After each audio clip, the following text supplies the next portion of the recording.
Ngoja. Unajua teknolojia siku hizi, naibu wa rais, ni kasi ya kisasa, na kama vile hii serikali ya rais wetu mmesema tuende digital network. Hapa ni shinda, lakini mtaniruhusu dakika moja niweze kuona nitaconnect kama na simu yangu.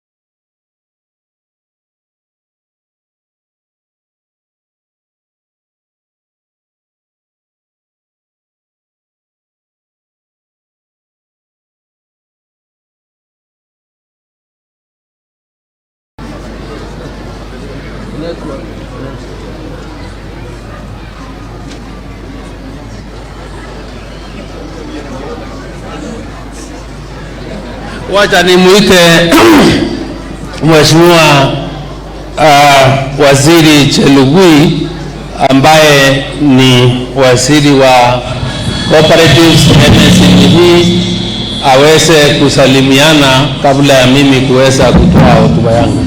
Mheshimiwa Waziri, karibu.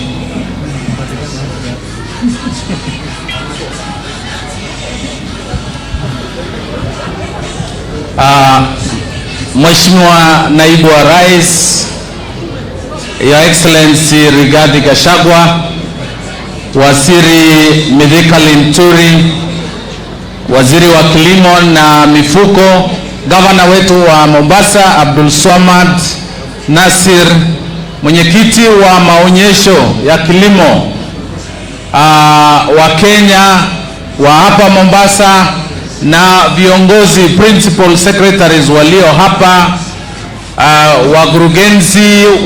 wakurugenzi na wenyekiti wa shirika mbalimbali ambao wameonyeshana hapa. Pia tuko na waheshimiwa kutoka kamati ya bunge ya cooperatives, agriculture, small and micro enterprises. Na wakulima amjambo. Mheshimiwa Naibu wa Rais, mimi nina furaha sana kwa kupata nafasi hii kuweza kuzungumza na wakulima na wale ambao wamefika katika hii maonyesho. Mheshimiwa Naibu wa Rais, Wizara ya Ushirika na Biashara Ndogo iko na uhusiano wa karibu sana na Wizara ya Kilimo, kwa sababu mambo mengi sana ambayo yanakuzwa pale katika kilimo lazima yaongezewe dhamana kupitia ushirika, lazima tulete pamoja. Na mimi nataka kuchukua nafasi hii, Mheshimiwa Naibu wa Rais, kukupongeza kwa sababu umeshikilia sana wanashirika. Nimeona pale umejiandikisha katika bandari sako ama port sako, na mambo mengi umehudhuria Kenya Cooperative Creameries na tulikuwa Meru. Your Excellency, with these reforms through the value chain, we will be able to lift our production, increase value, increase incomes to our farmers. Kwa mambo ya maziwa, Your Excellency, Kenya Kwanza government plans to move production from 5.2 billion liters per year to 10 billion liters per year. Kwa hivyo karabati factory yetu ya maziwa hapa Mombasa Miritini, na kule Nyambene, kule Giganjo, kule Nyaururu, Eldoret, Dandora na Kitale. Mambo haya yote tutaleta hiyo maziwa ili tuuze kule nje, na tutatumia port yetu ya Mombasa. Kwa mambo ya kahawa, naona port yetu ya Mombasa pia imejipanga. Sasa tutaendelea kushikana na wakulima pale barani ili tulete na tusalishe kahawa, ndio tupitisha hapa, wakulima wetu wapate pesa na Wakenya waweze kutajirika. Kwa hivyo, Mheshimiwa Rais, Naibu wa Rais, tuko na mambo ya mahindi. Tunataka kupanga wakulima kwa mambo ya mahindi, mambo ya kahawa, chai, macadamia, avocado, mangoes, cashew nuts na pia samaki. Gavana wetu wa Mombasa tayari amehusika sana kwa mambo ya ushirika, tuanzilishe beach management units, na tuko na zaidi ya 469 ambao tutaweza kuanzisha, na tayari hapa Mombasa tumeanza, na nashukuru sana gavana wetu wa Mombasa kwa kushikana na sisi ili tuendeleze hiyo mpango wa serikali wa beach management unit. Kwa hivyo, Mheshimiwa Naibu wa Rais, hii maonyesho kama hii ya Mombasa na yale mengine inasaidia sana kuleta wakulima waweze kupata elimu, ndio hata ile extension services. We are appealing to our county governments led by our governor of Mombasa kwamba pia wao waweze kuajirisha wale watu watapatia wakulima wetu elimu, ndio tuweze kuongeza mazao, kuongeza uzalishaji wa chakula ya sisi wenyewe, na pia tuuze katika soko zetu za nje. Nimeangalia pale Kenya Ports Authority, nimepatwa na nimejihurumia ama sisi kama Wakenya, sababu ile port ya Mombasa inatumika sana na watu wa nje. Sisi wa Kenya bado hatujainua mazao yetu. Lazima tutumie the resources that we have. The Mombasa port, Lamu port, we must increase our production so that we can maximize utility of our port. With those many remarks, Your Excellency, I once more thank you very much for always being available to the Kenyan farmer, supporting them. Even the trip we are making to Colombia is part of that wider scheme to promote production of coffee from the current 50,000 metric tons to 200,000 metric tons. Thank you very much and God bless you. Mheshimiwa Waziri wa Kilimo, karibu sasa.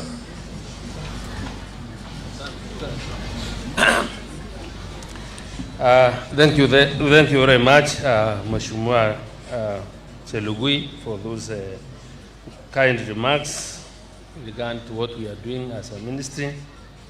And Your Excellency, Deputy President of the Republic of Kenya, Honorable Riggy G,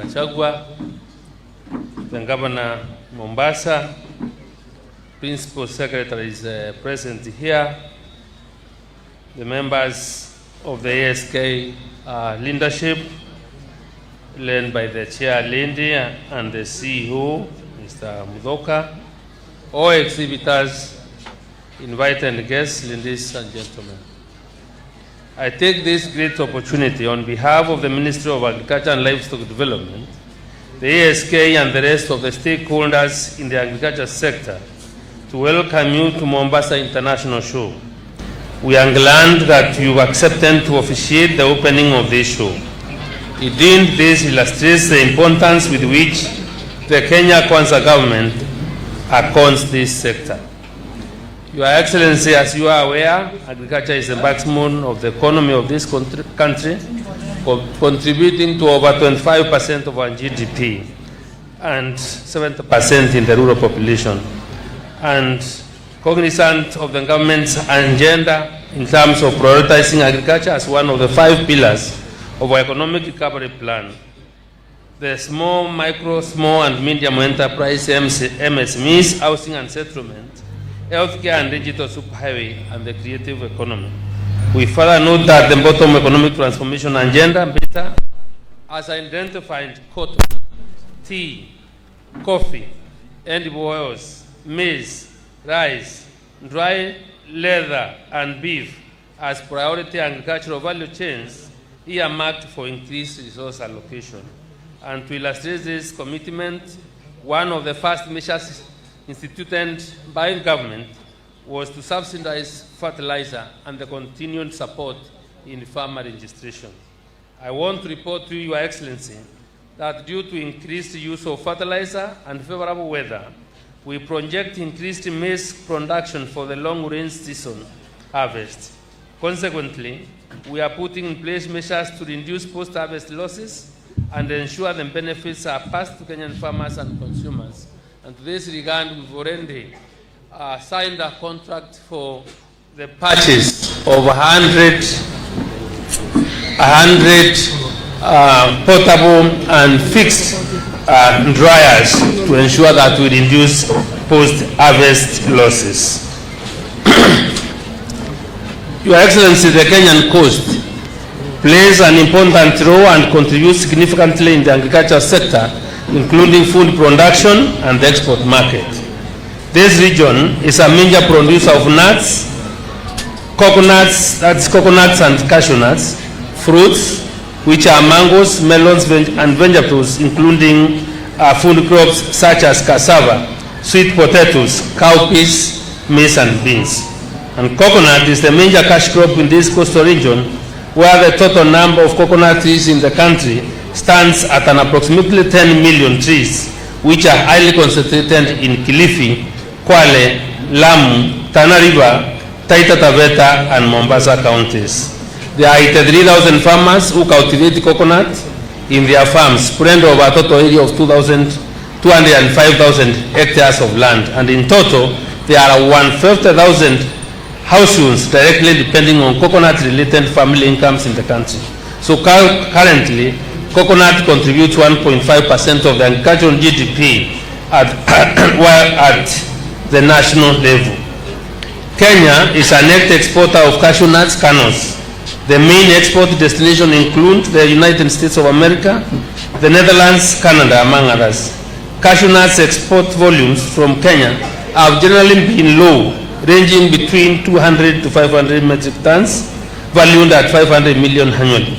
The ministry envisaged to enhance the cashew nuts industry in the coastal counties by availing the requisite inputs, certified seedlings, and other necessary support to sustain the industrial development of this value chain.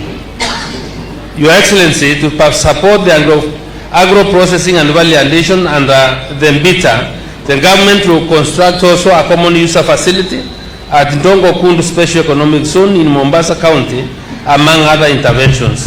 We believe that this county will inevitably play a more significant role in the implementation of the MBITA agricultural value chains.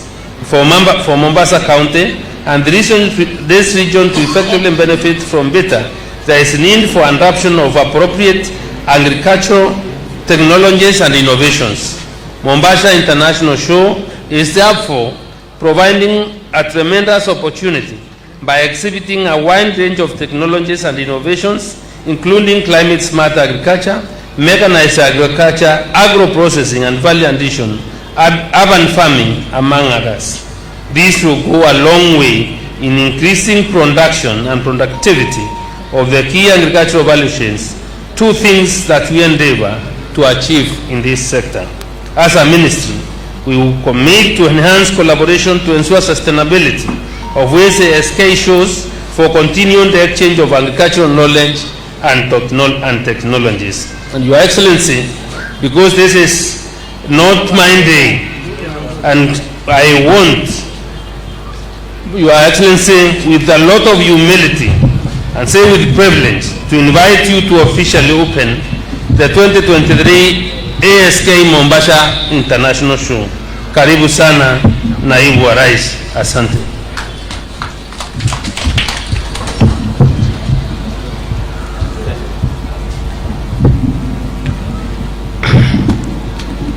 Thank you. Please be seated.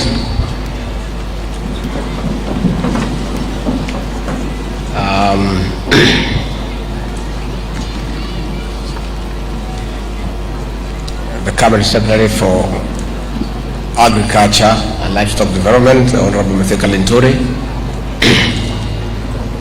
our Governor for this great county, Mheshimiwa Nasir, other leaders present, Principal Secretaries, Members of Parliament, the Agricultural Society of Kenya National Chairperson, the ASK CEO, the Mombasa International ASK Show Chairperson, our exhibitors, invited guests, ladies and gentlemen, good afternoon. I've been sent here by President William Ruto, who was supposed to be the chief guest, and he was looking forward to coming here, but he got an urgent international engagement and has traveled out of the country and asked me to come and represent him. And he has given me a speech to read on his behalf.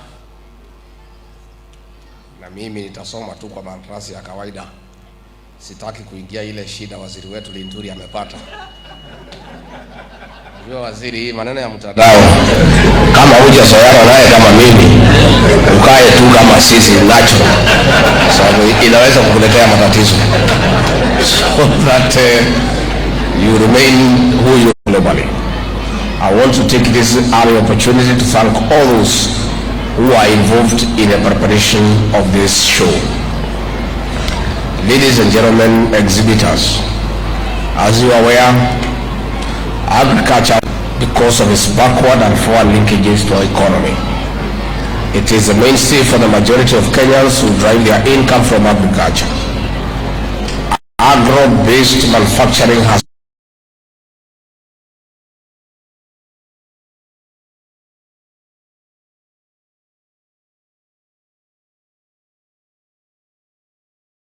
placed us at a global competitive advantage since raw materials are locally available. Therefore, investment in agriculture has a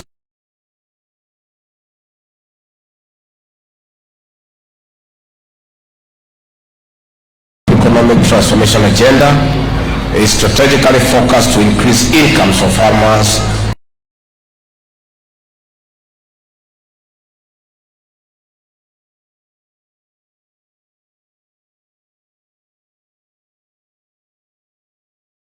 through increased production, value addition, and agro-processing.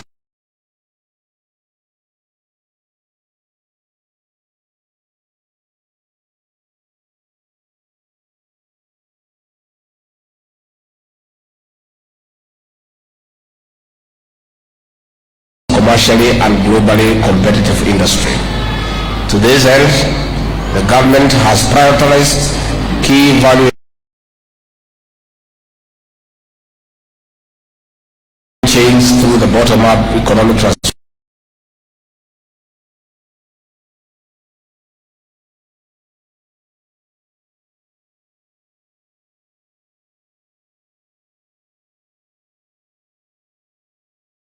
value chains. At the edible oil crop promotion project, within the next 5 years, the interventions through the project anticipate to increase domestically produced edible oil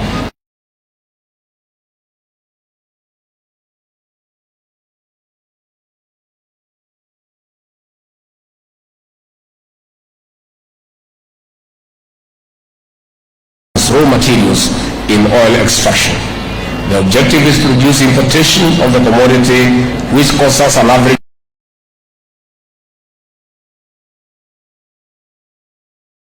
cultivation of oil crops that include palm oil, sunflower during the October to November 2023 short range. In addition, the government will provide 20,000 coconut certified seedlings to be distributed to the coastal towns of Kilifi, of course Mombasa. The expected intervention will also expand the area of edible oil crops in 15 growing counties, that is Kwale, Kilifi, Lamu, Kakamega,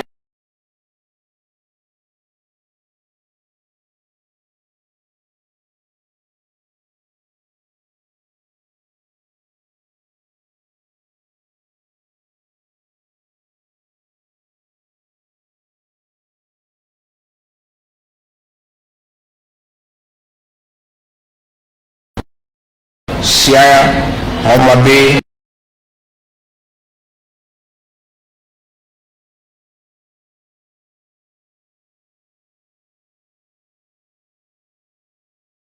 Migori, Trans Nzoia, Nakuru, Taita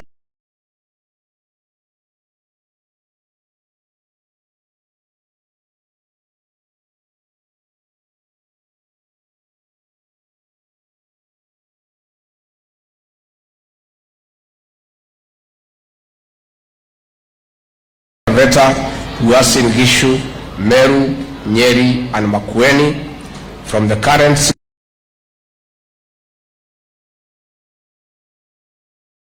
to improve their quality. Our plan is to increase value addition of tea from the current 1% to 50% by the year 2027. This will greatly increase our earnings. To achieve this, the government will construct a common user facility. On coffee, the government plans to increase productivity from 2 kg to 10 kg per tree and production from 50,000 metric tons to 102 tons by the year 2027. To this end, we are implementing the coffee revitalization program, where 72 factories across the coffee growing zones have been earmarked for modernization. Additionally, we are providing subsidized fertilizer and seedlings to farmers to expand acreage under coffee.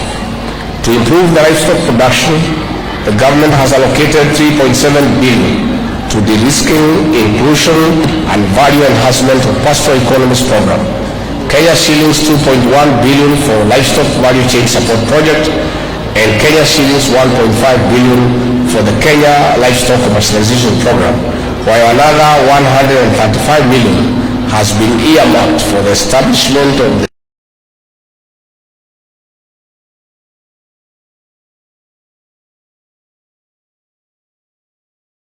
nitrogen plant, among other programs.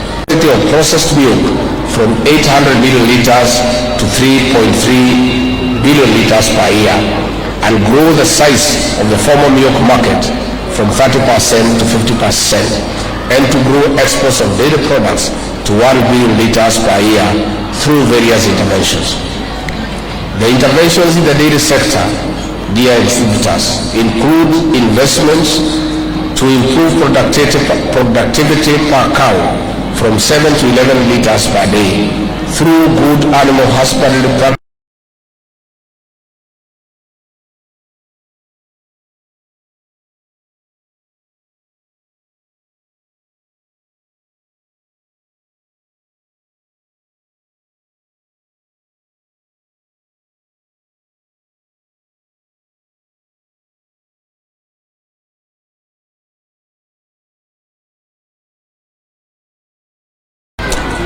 Interventions under the National Value Chain Support for Dairy Production will include installation of 220 milk coolers, 4 liquid nitrogen plants, and stocking dairy breeds in livestock consumption centers annually to help farmers access improved dairy breeds. The leather value chain development is earmarked to reduce importation. To achieve this, of the leather value chain from a raw material and semi-processed export-driven sector to an internationally competitive finished leather and leather products manufacturing industry. To realize this, Kenya shillings 350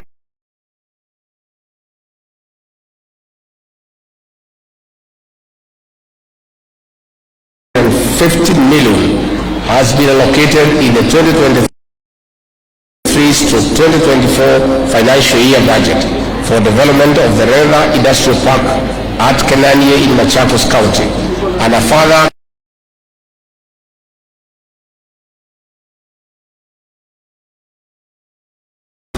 Ladies and gentlemen, I'm aware of high food prices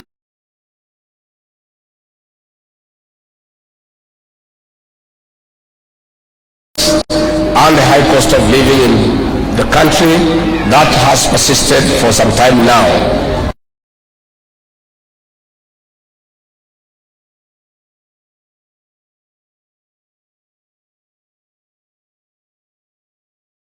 Such as fertilizer and certified seeds, among other factors, leading to reduced production. The reason growth in the arid and semi-arid lands worsened.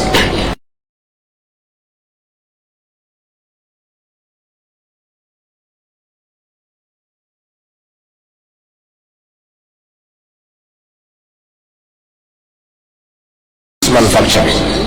Addition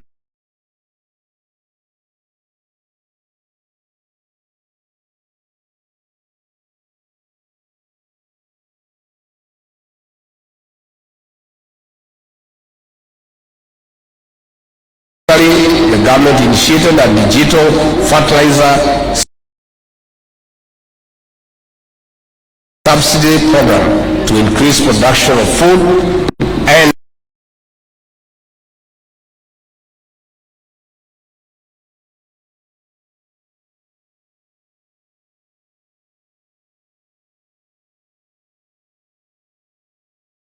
$3.5 million of 50 kg fertilizer have been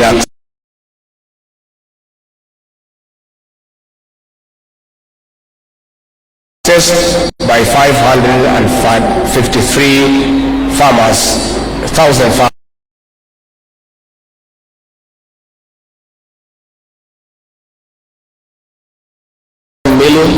$7,000 to $3,500, and from the 1st August 2023, these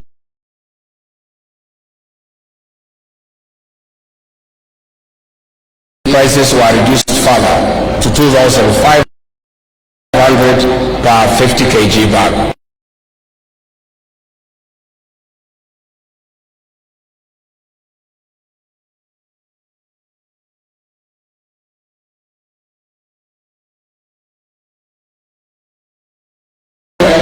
And we expect a bumper harvest from these regions. For maize alone, we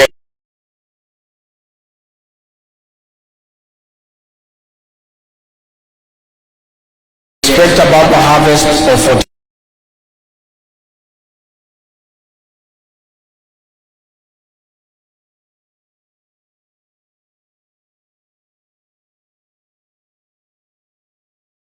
for short trains, approximately 100,000 metric tons, which will be distributed to farmers.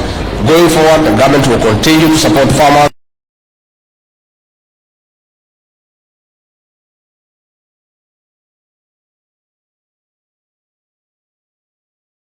economic practices and technologies. The second phase of farmers registration is expected to end on 30th September 2023 in 45 counties. The government plans